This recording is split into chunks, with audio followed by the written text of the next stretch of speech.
welcome to THRIVECAST podcast. I'm your host, Alanah, and, oh wait, actually, I want to say, okay.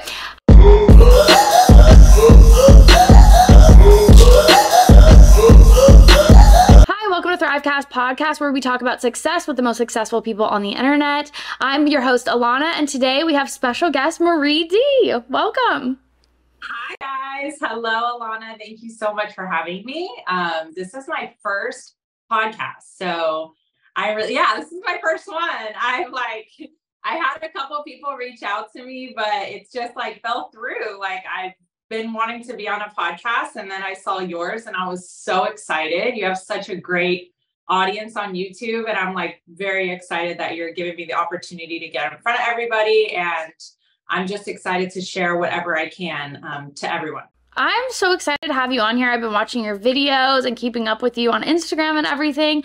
And I just feel like you have so much to share, and also a unique perspective as a mom, and also just getting into this industry when you did and everything. So I am super excited to ask you some questions, get to know you better, and hopefully share that with everyone on the internet as well.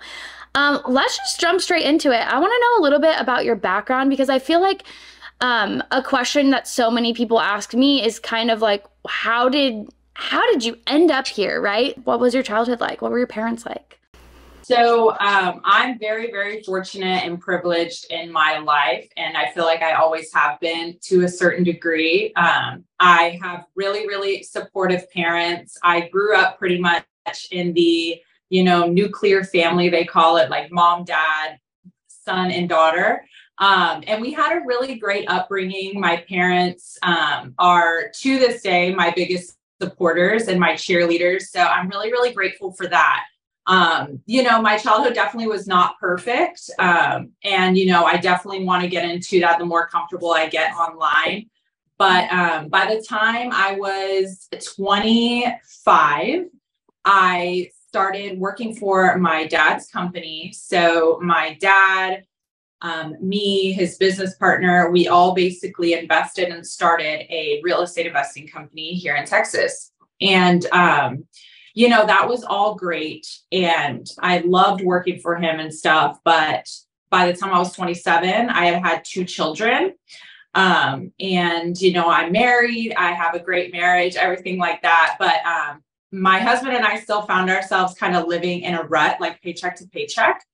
But, obviously I still definitely recognize that I, come from a really fortunate place. But whenever you start a business with our family, we were almost taken out by COVID, and we had some personal legal issues as well. So it's we didn't know what was going to happen with the company and with our jobs. And, no one really did in 2020.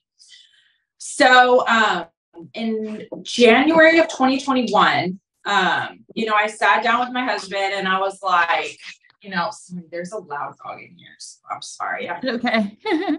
She's there. So I sat down with my husband, and, we kind of started talking about OnlyFans. How did you hear about it? In 2020, it was really big at that time already. So I feel like I was late to the game, but I didn't know anyone personally who had an OnlyFans account, to be honest with you. I just heard about it, whether it's a celebrity having it or just an influencer that has one and making money. So we knew about the idea. People would inquire to me all the time, hey, are you going to start OnlyFans? And I'd be like, no, I'm not, I had been, postpartum that year. So the year before I had my child. So in 2021, we both just decided people are posting this stuff for free on the internet anyways. Why don't we just make a way for people who want to support me to support me? And that's what it was. And that's what it always will be for me, is that people who want to support me and, pay to see my exclusive content, they definitely can. And I'll always have a place for them to do that. Okay. That's basically how I got started. A discussion with my husband about the potential money that we could earn so that we could build the life for ourselves that we want. And then, I did something that is, people say, controversial, because it is a hot topic in our community, I think, is that I got my family's blessing to start OnlyFans and to start making content like that. And I say controversial because when I made my first YouTube video, which is titled, I made $100,000 in 3 months on OnlyFans, a lot of people in my comments were like, basically that's BS, that you tell people to get their family's blessing before starting OnlyFans. Like, my family doesn't support me and I still do this. Like, it's way harder than you could ever imagine. And, I respect that 100%, but my content and my videos are always going to be about my personal experience. Mm-hmm. And that for me was really, really important because, like I said, my parents have always been my biggest supporters. And so, despite all the nasty comments and rhetoric that there is out there about fatherless activities, my dad is so supportive of me. My mom is too. Yeah, my brother.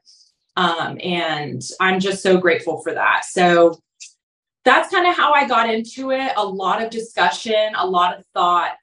And it was a huge learning curve. The first 3 months, I almost quit. I was at my wit's end, like the leaking and, the hateful comments and, people from my hometown and everything like that. I went through it really bad. And so that's why after 3 months, I was like, I'm going to go on YouTube. I want to guide people so that they don't hit those low lows that I did, or at least I can guide them through those low lows too. How did you get your parents' blessing? Was after this discussion with your husband, did you guys both agree, like, okay, I want to tell my parents and I want to ask them before we do this? Did you call them up? Did you sit down and have dinner with them? What did that conversation look like with them? It was a very casual conversation that happened at work. I work with my dad and at my office job. And so, I basically just told him, I said, I was like, Dad, I have to talk to you about something. This is the type of content that I'm going to be starting off with. I basically said, it's going to be topless and boudoir. And, as I get more comfortable, I'm going to probably move into more explicit content. And I was like, I want your blessing and I want your, not approval, but like, I want you to be okay with it, because what I didn't want for myself is someone to be like, oh, okay, I'm going to blackmail you. I'm going to send this to your dad. If you don't give me what I want, whatever that is, money or whatever, however people blackmail everyone nowadays. So that's why the conversation happened for me. In the beginning, it was always to protect me. But also because I love and respect my parents and they've given me so much in my life. Really close with my parents. We've been through a lot together. I'm really close with my parents. We've been through a lot together. A lot of ups and downs in our lives. And it's not easy, but at the end of the day, like, when the whole world is against me, I know my parents have my back. So it makes me a little emotional, I'm not gonna lie, but I'm grateful for that. And that's how the conversation happened, is at work. I just sat down and I told my dad, and after 3 months, I sat down with him again and I said, Dad, I made $111,000 on OnlyFans in 3 months. I was like, this is real money and I'm going to need help managing it. And so, being that we're a family of real estate investors, my investments are set up and there's an end game to all of this. And I think that that's where a lot of the lack of respect comes from random people on the internet. They think that we're just stupid girls and guys who just post naked stuff on the internet, make $1 million and leave. And then we're broke 2 years later. That's not where a lot of the creators that I work with are so smart, and they're like me and they have investments set up too. So, that's another reason why I wanted to talk to him and to, get his knowledge and advice about it. Cause I didn't want to get a bunch of money and not know what to do with it. And so if I'm going to ask him for financial advice, I better let him know how I'm getting it, by posting explicit content. So I'm fortunate that to this day he accepts me, and people have tried to talk shit about me to my parents. You know, we come from a small town here in Texas, and yeah, people have tried to talk crap about me to my parents, and my dad literally says, you know, he defends me every chance he gets, and yeah, and he says, you know, basically just fuck off to them, and he's just like, you know, you don't know me, you're my daughter, and you know, you guys, if you're not in the financial position that me and my family want to be in, you have no right to give us advice on how we get there. And that's always been his thing. So you know, I took that and rolled with it. And so that's how that all happened. You having this close connection with your parents and also having children yourself, what does that conversation look like with your kids one day in the future, or if you've already had it, about what you do? I've talked to some creators where they're like, oh, my kids know everything, I tell them everything right away. And I have other creators that I've talked to that say, oh, I'm gonna, you know, when it comes up, then we'll get to that. What does that look like for you, since you have been so open with your parents? Yeah, so I am transparent in every part of my life that I can be in, but I also protect my children because they're very young. They don't need to know about adult stuff. And I think something that I grew up with that caused me childhood trauma is my own parents just not knowing and putting me in the middle of adult topics and adult problems. And for me and my motherhood journey, that is my way of breaking a generational curse. I will never put my children in the middle of an adult problem or in the middle of an adult subject in general. They don't need to know about anything that has to do with sex until they are mature enough to understand it.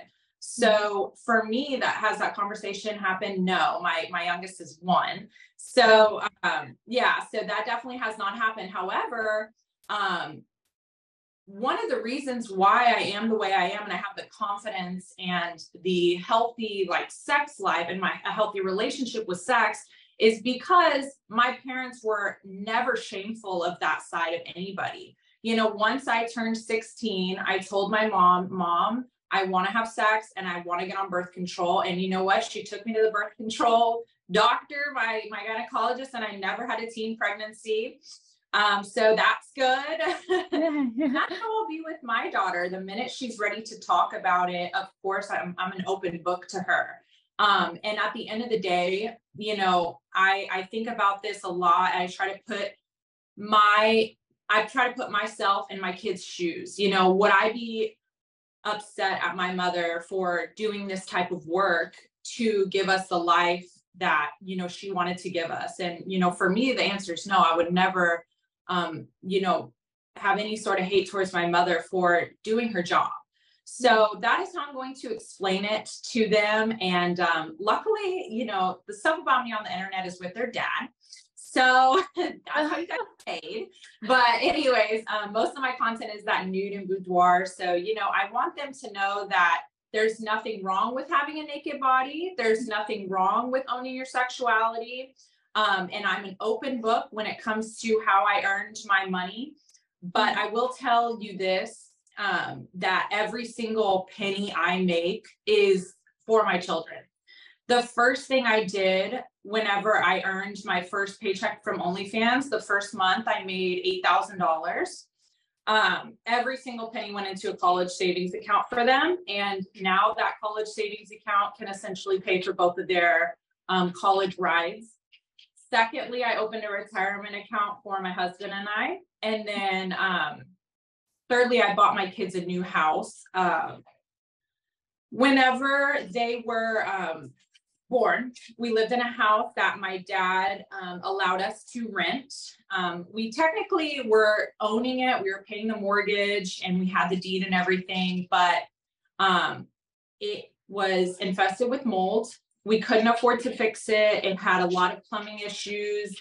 I just remember in that house, anytime something would go wrong, my husband and I would be in tears, stressed. We're like, how are we going to afford this? Like, to fix this house again. And whenever we had the freeze in Texas, we had the pipes burst and water got all over the house. And that's where the mold, we had the black mold in our house. And it was about a $15,000 job to get it removed.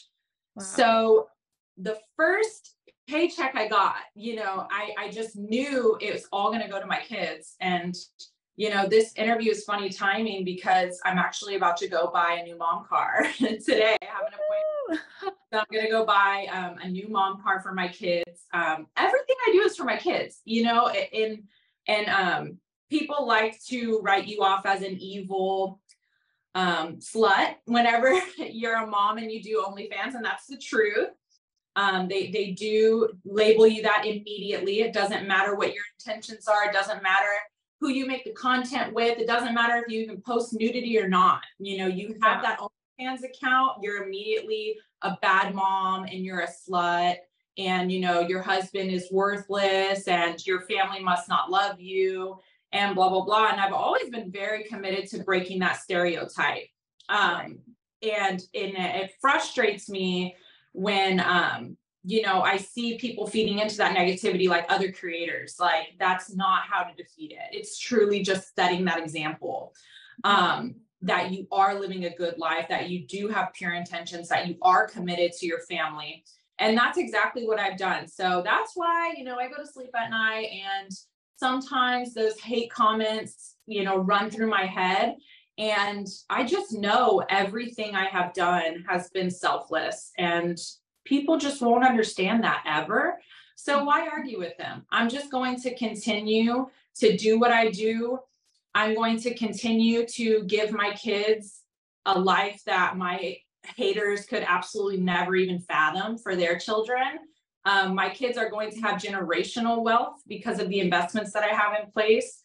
And whenever the time comes where they need to learn what I did, I will absolutely make sure it happens in a way that is safe and, you know, safe and comfortable for them to learn about, while also transparent. And everyone has to face the truths of the world, you know, and this was my vehicle for getting the money to give them a great life, both now and in the future. I think it's pretty obvious that because I was going to ask, what's your idea of what success is? But I feel like the way you talk, like, it seems like success is giving the life that you want to your kids. And it's like the success is building a life that you think that they deserve and that you want for them. I think, is that really what success is for you?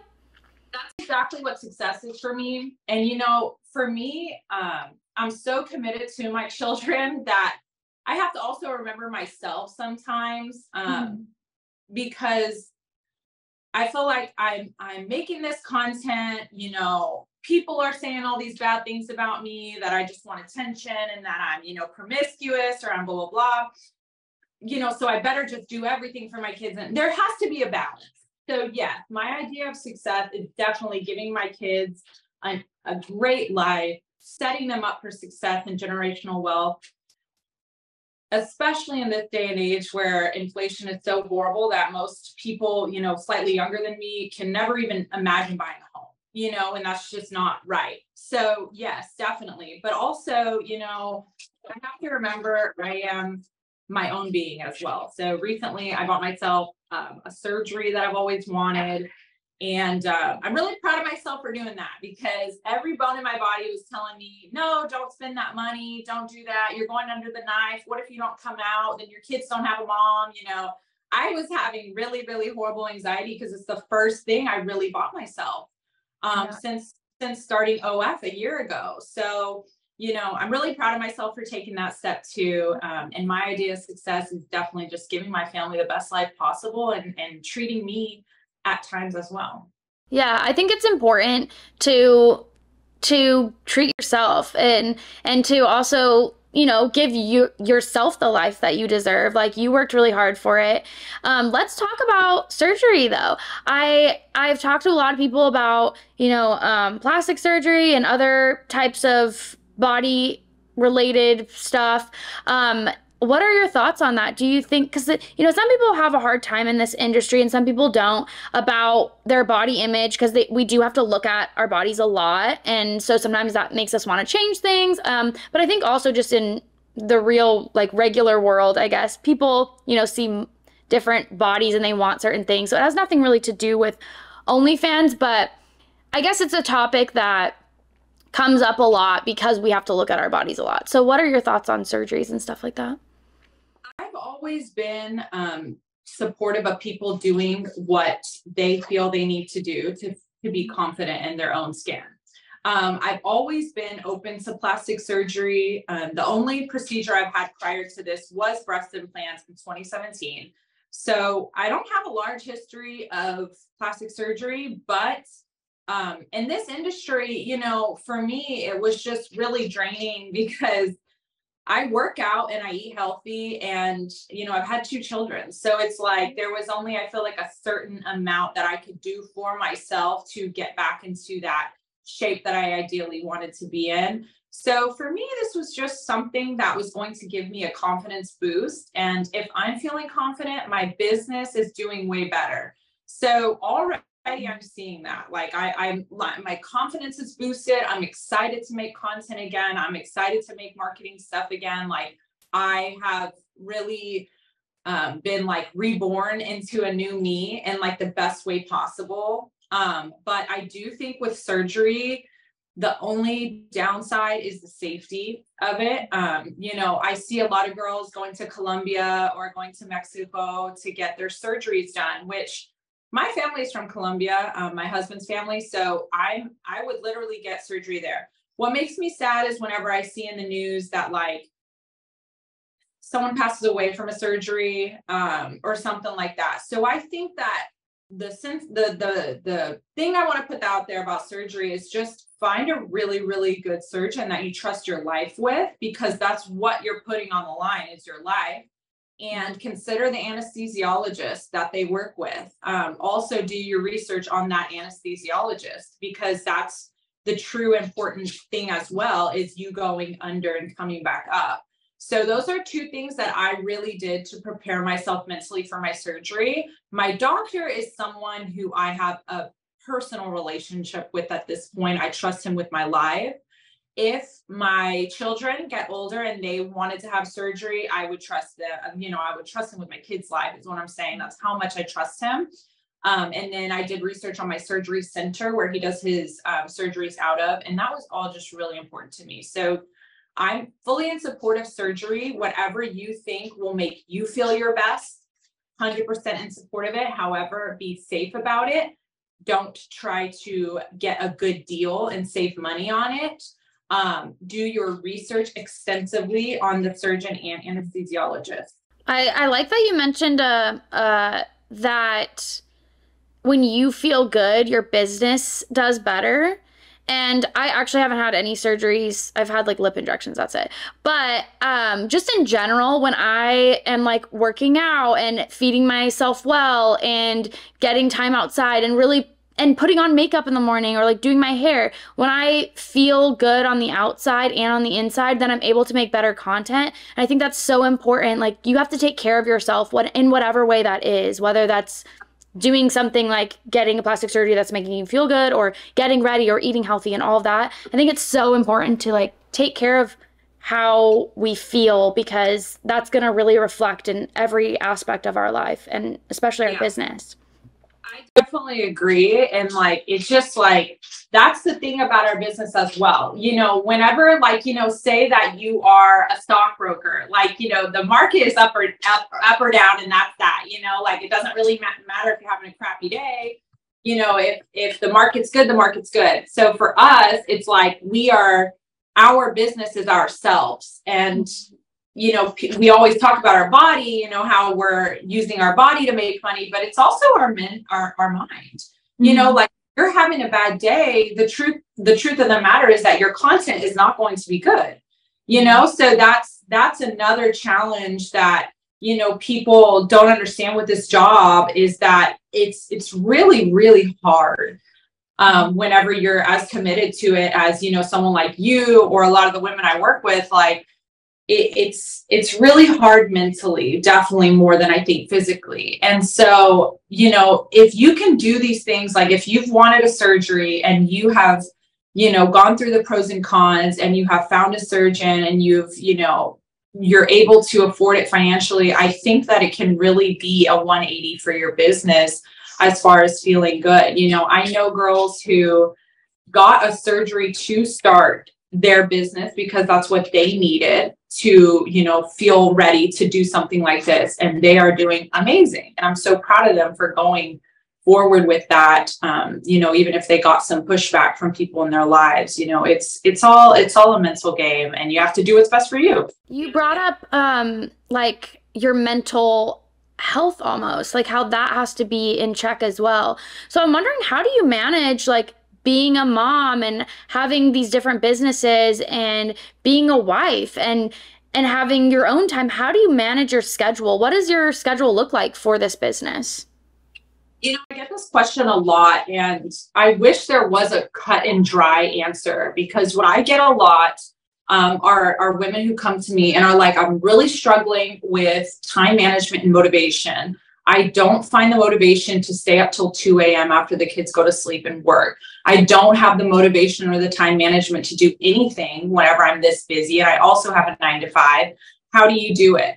And there's absolutely no answer almost that can be put into words, because it really just has to be how much you want it. And as cliche as that sounds, it is so true. And this is another reason why I'm grateful for growing up in the real estate industry, because everybody in the industry is an entrepreneur. You know, everybody in the industry is trying to get out of the 9-to-5 grind. So whenever I started my 9-to-5 job, I knew it wasn't for me from the get-go. And I knew I wanted to be my own boss, and I knew I wanted to have control of my life and my income.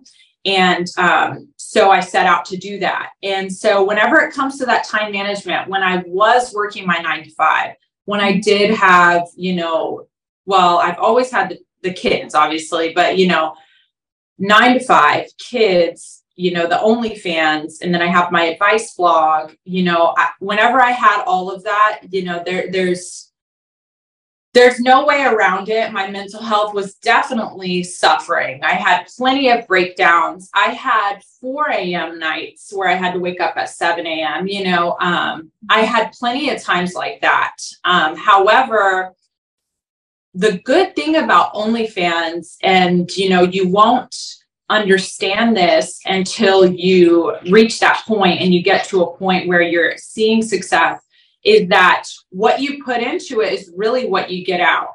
So if you are out there and you're, you know, on TikTok and Reels and you're on Reddit and everything like that, you're going to get a reward through your OnlyFans. You know, if your content is good on there and you're proud of what you make, which I am, my husband and I both are, you're going to get a reward from that. That's one of the best things about OnlyFans, is that it is so satisfying whenever you put something out there and your subscribers are so happy and they love it and you profit off of it. It's such a great way to really revamp yourself, is getting that positive return. However, you know, people think you're just going to immediately get that too. If you don't have an audience established, it is going to take time. But, you know, it's definitely worth it for me personally. And that's one of the reasons why I love the business, because the return is just great. Did you already have a social media following when you started?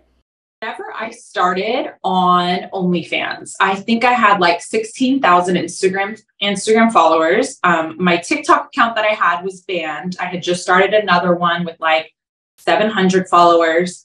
I started a Reddit. I think I had like 800 followers on Twitter. I started a Twitter. It was very new. I had like 800 followers by the time I started marketing my OnlyFans. So no, I didn't have a huge audience. The turning point for me was getting a viral TikTok. Yeah. I had a viral TikTok and kind of one after the other. And so that's where I built my audience from. And I talk about this a lot, but those viral TikToks are going to come and go. And that's where your numbers are going to fluctuate, you know, and that doesn't stay forever. You have to build what some people call a cult following. And I think I have done that to, you know, a smaller degree. I'm not a huge creator. I think I just play my cards right. But I have a few thousand people that I think would follow me into the pits of hell. And I mean that in the best way. I love them. Yeah. So, you know, that's kind of how my come up got there, is that I cultivated my audience. And was it, you know, those 33 million views I got? No, but it was the 0.1% of those that I, you know, really cultivated and pay attention to and form online, you know, friendships with on OF and stuff like that, that I really, really credit my success to. Nice. Do you have, like, does your husband help work on the marketing and stuff for you? Or are you doing it? Or do you have other people working on like marketing and all that? How does that look like for you? Because I know you're at a place where, you know, your business is pretty big. Even if you aren't a huge following, I feel like that can be a pretty overwhelming to do like one-man show. Yeah. So my husband and I are the only people that work on any of my accounts. I don't use any sort of social media management or OnlyFans management. I'm the only one who has access to my OnlyFans account. My husband runs my Reddit account. So he's been an avid Reddit user for years. So whenever we got into the industry, my husband did all the Reddit research. He takes care of my Reddit brilliantly. I'm so proud of him for it. And he maintains that because it's tough over there. I mean, between those moderators and, you know, different subreddits and meeting a certain age and karma, things like that, very complicated. So have I learned? Absolutely. You know, I'm on Reddit quite a bit now because I think it's important that I actually post on there too. However, I'm so grateful for his guidance in that. That's what he takes care of. Everything else, yeah, is me, is a one-man show. And it is overwhelming, but at the end of the day, I see creators who are using the automated systems, and I just know I never want that for myself, no matter how big I get. So that's why I put in the hours. What does your flow look like? Do you come up with how do you come up with ideas? Are you also scrolling through these platforms and finding ideas that way? What does your flow look like for content creation? For content creations for OnlyFans specifically is all me and my husband. We do not base our content off any other creators. I've been doing that since day one. And so, you know, I do suggest to my girls who are getting started, my creators who are getting started, you know, look at those other creators, subscribe, pay the $10 and subscribe and see what they're doing.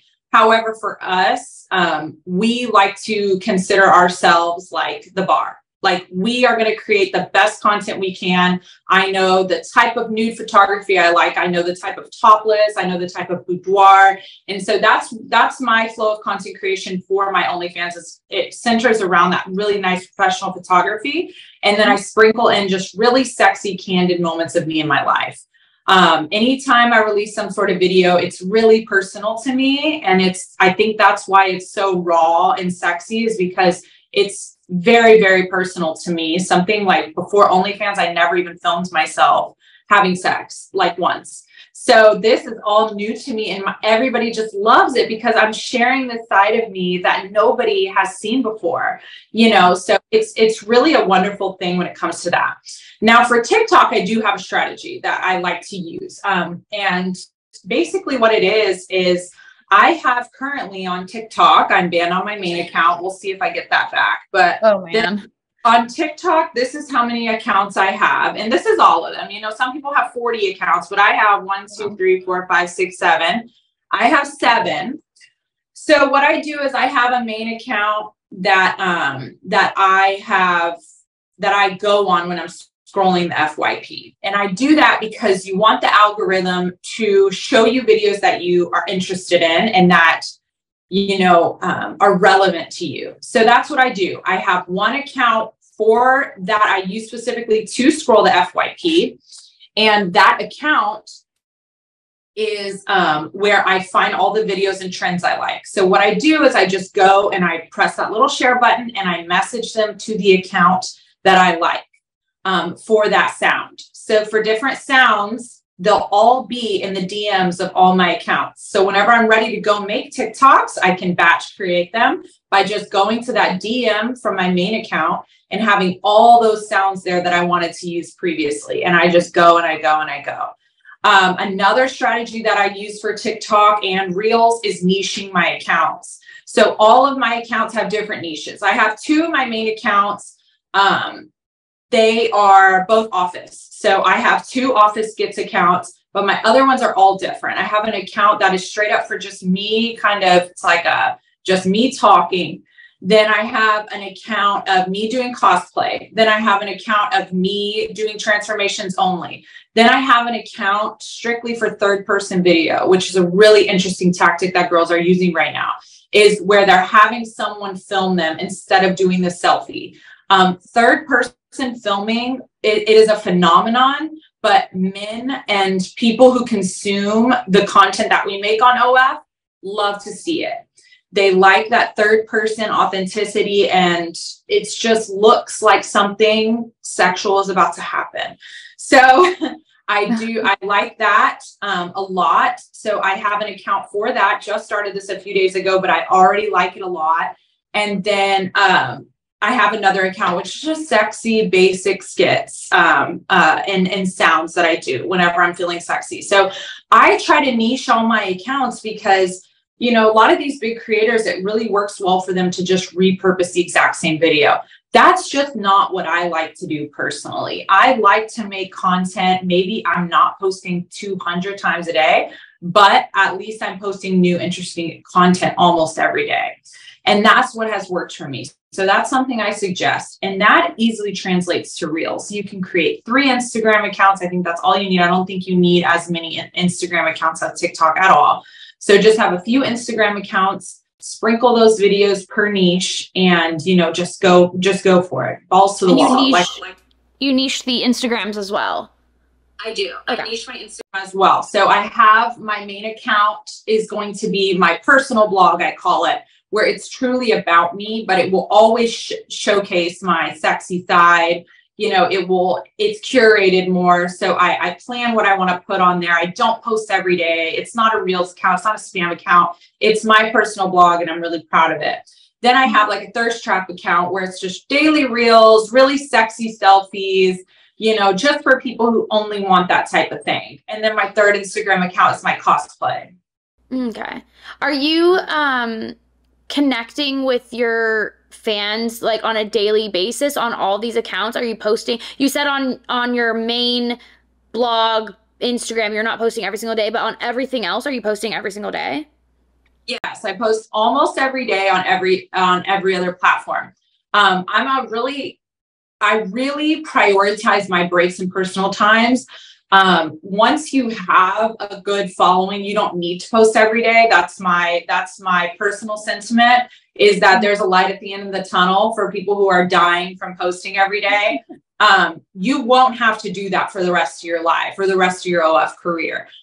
So for some of my accounts, no, I don't post every day. And they still continue to grow and do fine, especially when it's that main account, because people know, and in real life, you're not postable every day, so I find that works better for me in my personal Instagram account. However, for everything else, it's basically purely marketing.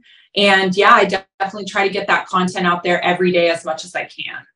Do you have, how do you take breaks? Do you take vacation time? Or are you scheduling stuff so that you have content available for when you're away, or? Depends. If I have content available for when I'm away, that's great. And that's usually what happens.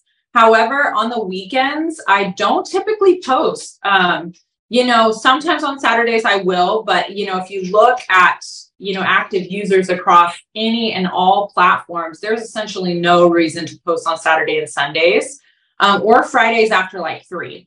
So, I always tell people this, like, give yourself a break. Like, it's okay. Like, every other job in this world gets a freaking weekend. Like, take your weekend off. It makes you more real too, that you're not just schedule it out. Like, every day you're going to see a reel at 9 a.m., which I think is great too when you're growing. And I'm not bashing that method at all. I'm just saying that it's also okay and an authentic good look if you post when you want to, live right there. If you don't want to schedule out your post what feels right for you, especially after you've grown your following and you've cultivated that following too. Are you in the DMs with your fans, or mostly is that just for OnlyFans? Are you talking to people on Instagram and everywhere else? Never. No. I never reply to DMs anywhere, except for OF. And, also my Fansly blog, where I talk to mostly women, but all OF creators. No, I never connect with my fans. I never send links through the DMs. No, it's just personally for me, not worth my time. They know where to find my exclusive content. I have only one place and one place only, and that's where I, talk about my sales funnel, and it has worked beautifully for me.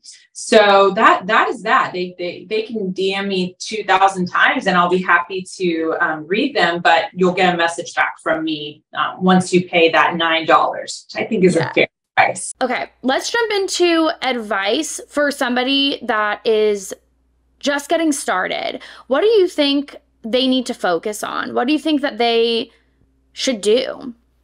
Yeah. So that's what I like to focus on as like a creator that gives advice, is people who are just getting started. So I have a YouTube video a little bit about this, about what I would do if I was thinking, like even just thinking about starting OnlyFans. And for me, it would be opening that Reddit and Twitter account first, because those are the hardest to grow. I mean, to this day, Twitter, I've grown quite a bit these past few weeks, but it's still a very hard platform to grow on. And also on Reddit, you have to have, at least most of the time it's like 90 days before you can post on any subreddits. So go ahead and open your Twitter and Reddit. Even if you don't put a single thing about yourself, you want to post conservative selfies, just start growing those audiences, because what I tell girls is those are our backup plans. If we get banned on TikTok and we get banned on Instagram, and we get banned if you're using Facebook or Snapchat, you can still have NSFW platforms, Twitter. Don't get me wrong, people get banned on Reddit and Twitter too. But what I'm saying is, for the most part, it's safe to post there. So that's what I tell people to work on first. Go ahead and open them. Even if you're literally only 10% sure you're going to start OF, open your Twitter and Reddit, start posting something, start engaging with something. Whenever we started our Reddit to build karma, because we changed my name a few months into the game. So we had to start new Reddits and just start building from scratch again, which was really, really hard. Oh, wow. But we would just post pictures of my dogs to dog forums to build that karma. And I have French bulldogs. So it's like French bulldog forum. And I tell people, I'm like, if you like baking, go to baking Reddits. If you like shoes, go post your shoes on this shoe Reddit, subreddit. And so, yeah, that's what I suggest doing. But then, it's always just go to TikTok, scroll the For You page. People ask me all the time, they're like, oh, how do I find the sounds? Do you have the sounds listed out? Absolutely not. You can't. It's not a robotic thing. Like, you have to genuinely interact with your For You page to find the best sounds and video inspiration for you. So that's what I just start your accounts, post whatever you want on there. It doesn't have to be sexual. It doesn't have to be OF based, but just start those accounts and start marketing for you as a person. Because the important thing about me and my career as, an online personality is personal branding. And Kris Jenner knows a lot about this, but I'm all about the personal branding, and I'm always going to be about myself. And so another thing that I did that pissed people off is I kind of bashed faceless creators in my first video about making 100K, which, looking back, I was, definitely rude about it. And I should have been more sensitive to people's lives who can't show their face. But I will always be my face. And I think that, you know, having a nice rack is awesome, but like people are there for me in my face. And that's why I say people would follow me into hell, because I have people that I follow that I would walk into the fiery pits myself with them, you know, because I'm obsessed with what they do and I watch what they do. And I know it's because I'm not obsessed with what they do. I'm obsessed with them and their faith and their personality. And that's what you want to be as an OnlyFans creator, because there's a million, a billion, a trillion videos and photos of porn on the internet. You don't want people coming to you looking for porn. You want them coming to you looking for you, looking for your sexy side. And that's what people, I think, get wrong. You know, they're throwing their body and their everything out on the internet because they're like, oh, this is what people want to see. No, build a demand, you know, for you, for your face and for your personal brand. I think what you just said is like so important. And I know you said you got bashed for the no face thing, but even for like a no face creator, if you can somehow show some personality, exactly. There's actually this couple, they're called Jelly Filled Girls, and they are on OnlyFans and Pornhub. And their TikTok has so much personality, and somehow they don't show their face. They love it. But they have like, you can see their humor in every single one of their videos. Like, if you can somehow show your personality, that's what people want. And that's why they come. Like, anyone can go to Pornhub, like you said, and find any type of porn or any type of sexy type of content. They are coming to your OnlyFans because of you. So I think that was so important to say. Okay, I think you shared so much. This is such a good episode. I think that so many people are going to take such important information from this. And I love that you shared like a little bit about your life, a lot about, you know, what you want for your life and in the future and your goals. And I think there's such great knowledge and information here. Thank you for coming on and being such an open book and sharing really awesome tips for new creators. This was so much fun. Thank you for being here. It's a lot of fun. And, you know, I just want to say to you, like, congratulations for all your success on your YouTube channel. Like, that is absolutely amazing to me.